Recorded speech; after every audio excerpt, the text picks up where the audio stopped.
Welcome into the DNVR Avalanche pregame show. We got AJ, we got Eric, we got Rudo coming to you live before the Avs game. Another late nighter, this time against the Seattle Kraken. A whole lot of things going on here. First of all, let's talk about the lineup change, which, as always with the Avs, take it with a grain of salt. Things do swap regularly in game, but Val Nichushkin put on line 1. Jonathan Drouin dropped to line 2. Do we expect any immediate impacts from either of these guys in those situations? No, they're all bums. Okay. Just checking. Yeah. They're all bad, man. Everyone not named McKinnon, Makar, or Rantanen is not allowed to score? Yeah. What's a Rantanen? Okay. Well, how about Makar, though? He's the only good one. Okay. Just checking. He's the chosen one. He's going to be chosen to get booed a lot tonight. He's the chosen one. But I think you make changes. Why not? You make experiments right away in the season like that and see what clicks. And we know what AJ wants, and we'll keep it for later. But he's still happy with the changes. You know what I mean? Because it does make a little sense. And we talked about that the other day. I never looked at it. He said Nichushkin and Lehkonen are two similar players, and it doesn't work. And then I never looked at it that way. It was a very brilliant way to look at it. And then maybe they see the same thing. AJ should be part of the coaching staff. That's been true for a long time. Yeah. And no, but it's true. With all seriousness, it's, you know what, it's early in the year. You got to see what works, what doesn't work, and why not? I mean, they played a good game last game and only scored 1 goal, as we know, and then took to the shootout. So let's see if you can generate a little more. And even though they did generate a lot, but let's see if you can put it in the back. Net, put it in the back of the net. And produce more, maybe. Produce more. There you go. That's a better way to say it. They did generate, but now you got to produce. Is it, Eric, everyone always talks about, pro athletes find ways to motivate themselves, things like that.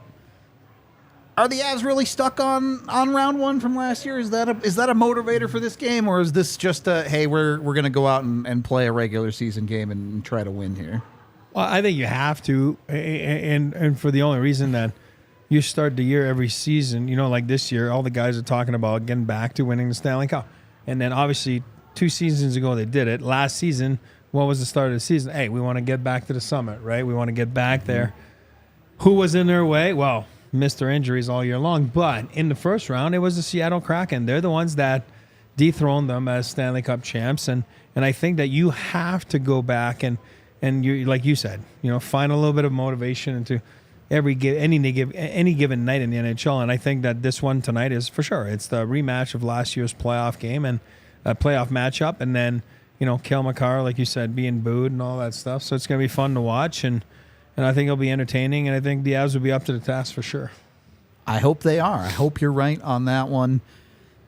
How do vibes transfer on that, AJ? How do you take a team which has half of its forward core replaced into what is sort of a revenge game for certainly the guys at the top of the lineup? I think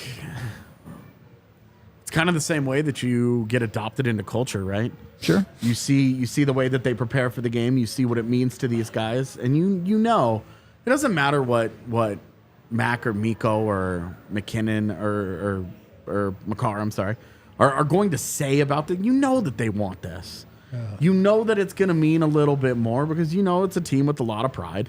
It's a team that is not happy about how last year ended. Not happy about losing ever, period. Of course, but not getting the title defense to go deep. And sure.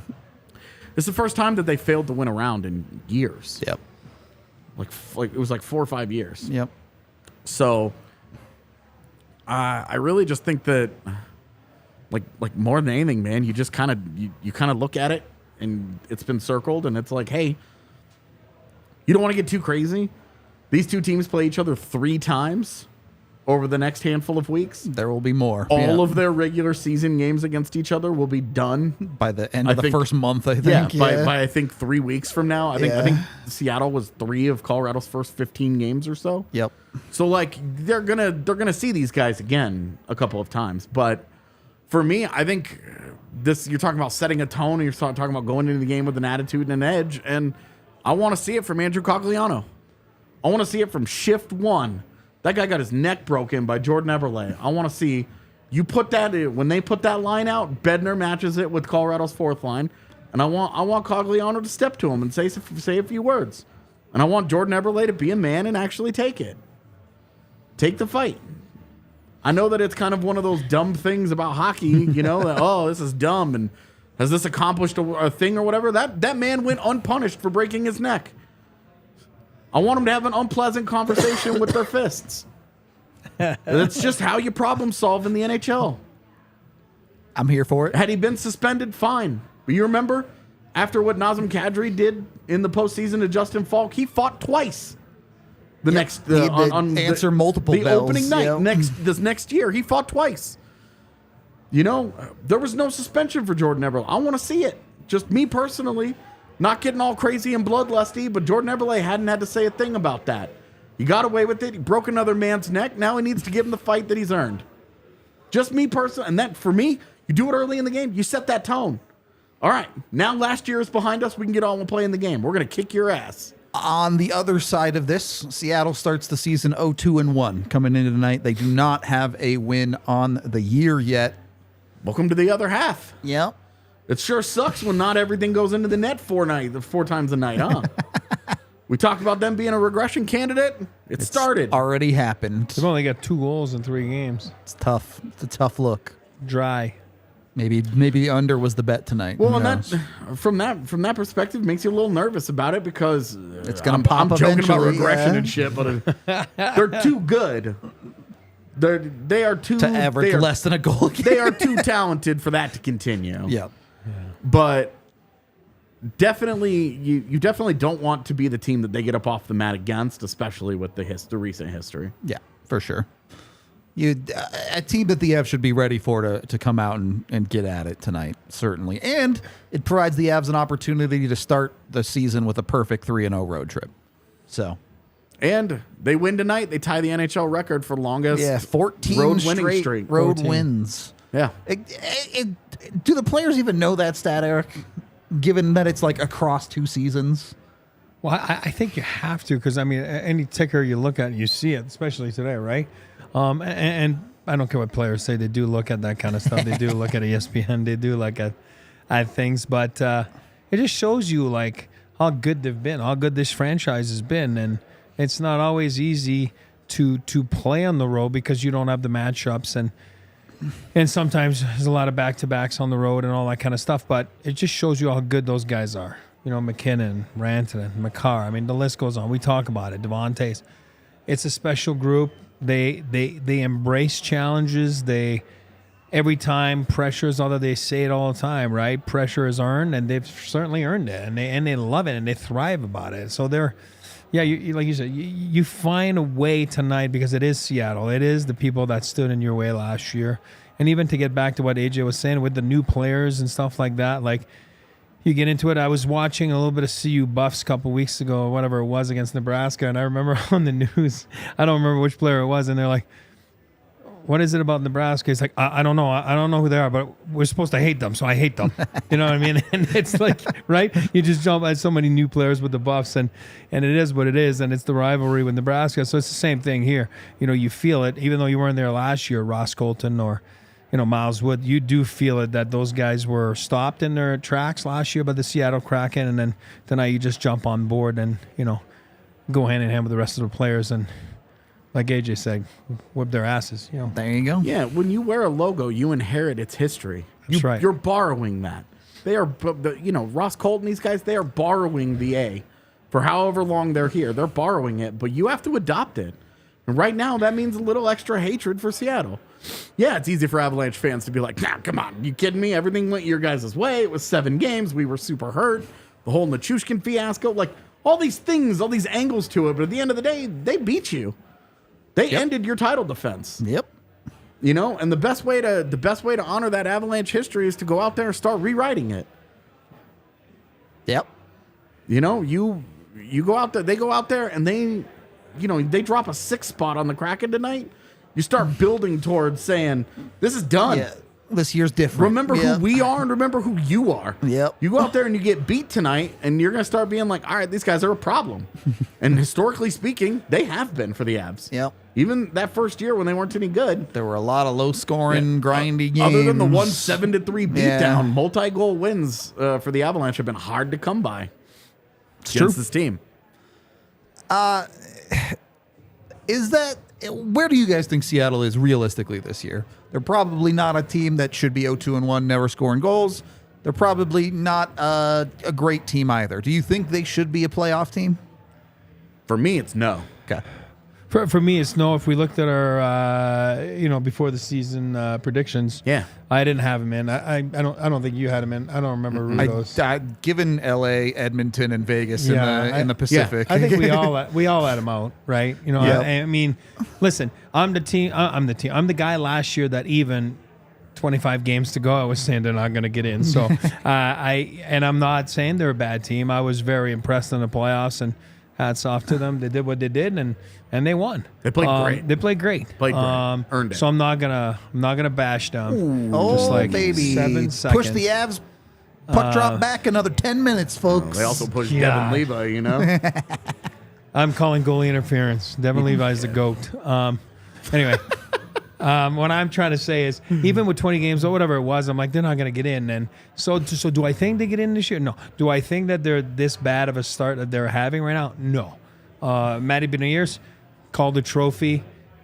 Again, you're playing with expectations. It's a lot different than just playing free, right? Yeah. Playing free.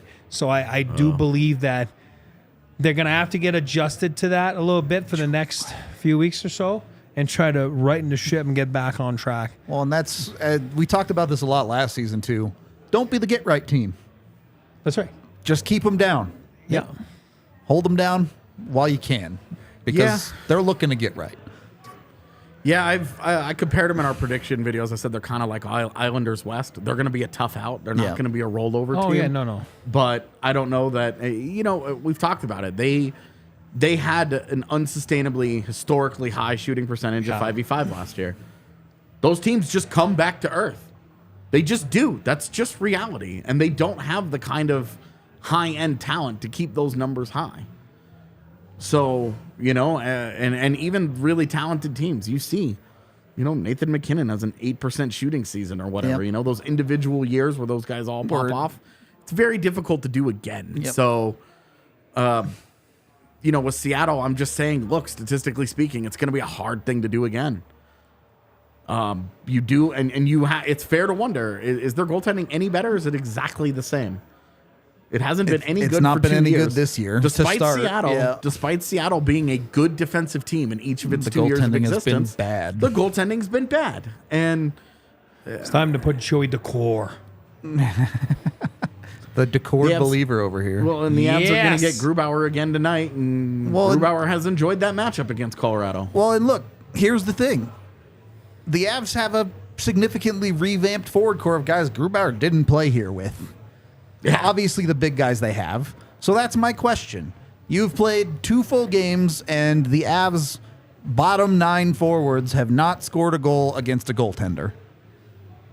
Who's it going to be? Which depth forward breaks through and gets the Avs' first real non-empty net depth goal? Does Val Nichushkin still count as a depth guy, or did him getting put on the top line change that? Yeah, I guess that kind of complicates the situation a little bit, doesn't it? I'll let you say Val. It's not like he scored one. Okay. I don't think it's him, but okay. All right. Who do you think it is? Shakespeare. On the second That's line? your guy. This is just me hoping. All right. Manifesting a little bit? Yeah, a little bit. I'm going to go with the best name in hockey. Tuna Tatar. He's breaking out tonight. He didn't have the best games, first couple of games, but I do believe he comes out tonight. I'm here for it.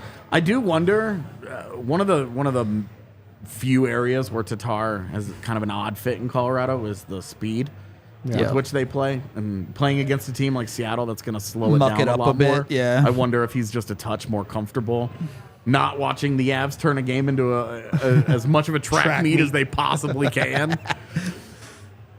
So I do wonder if that does help him look, feel a little bit more comfortable of like, okay. Yep. I'm gonna take Logan O'Connor All right. for a little fourth line magic. I got the shirt on, by the way. Get yours at the DNVR locker. The obvious answer probably would have been Andrew Cogliano. Yeah, he could have gone with Cogs. I think Ryjo's not a bad bet either. But let's get to my bets for tonight's game. Whoa. Had to start here, folks. I know nobody likes it, but the X-player curse, just accept it. Move on with life. Berkey's getting one I was tonight. going to say Grubauer. Berkey's getting one at plus 250. I like this new bet. I think we had it the other day, too, where one team to win more periods. Yeah. Avs are plus 110 to win 2 of the 3 periods. That is cool. That's a cool bet. I do like that That one. is cool. And then the money was just too good to pass up. Half an assist for Byram at plus 240. So 1 assist. Yeah, 1 assist at plus 240. I was like, at plus 240, man, I'm taking it. I'm going for That it. is a good one. This is where you lose the bet because he scores a goal. Yeah, right. He just actually does it himself. Well, He tipped it. you know Someone what? tipped it. Yeah, exactly. You're begging and pleading at that It point. went off Grubauer. That's an assist. Yeah. Look, after only 1 goal the other night for both teams, there's got to be some goal scoring tonight, huh? Yeah, well, and like you mentioned, you really do want to see It get going a a little bit of, Yeah. like the Johansson. It's over. The Speaking of Johansson line. Johansson. Get a little something in the net. Tons and tons of shot attempts in the last game. But how many Very of them are few against actually no yeah, goals. So yeah. Not a very good game one. So, can we get a in between? Maybe the numbers, maybe the Corsi's like 14-10. Yep. But they score a goal instead. Like, let's do that. That's what counts on the scoreboard is the goals. Yeah. So, any final thoughts on tonight's game before we switch over to the watch along? Yes. I have one final thought. Okay. While you do that, make sure you're gambling responsibly with Bet365. Must be 21 or older, Colorado only. Other terms, restrictions, and conditions apply. See the show notes down below for details. And if you or someone you know has a gambling problem, call 1-800-GAMBLER. So, not my thought. This Okay. is a thought from an Avalanche fan who watches the show, but I thought it was a very fun and probably relatable mindset for this game. They said, I know it's just one game. It's game 3. It's not a big deal. But if they can spoil that home opener and send those overrated hentai fuckers to 0-4, I will be gleeful. Boo Makar all you want, you slimy tentacle Rain City bitch pigeon fucks. Whoa. So, Okay.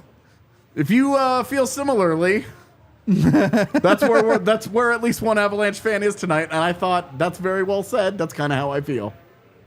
Do you know how many people would buy a Rain City Bitch Pigeon shirt if they Yeah. made that their third? It's incredible. It's an incredible nickname.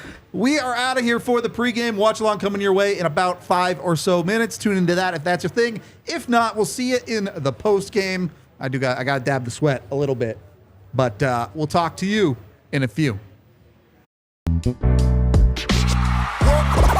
all silly like the mayor.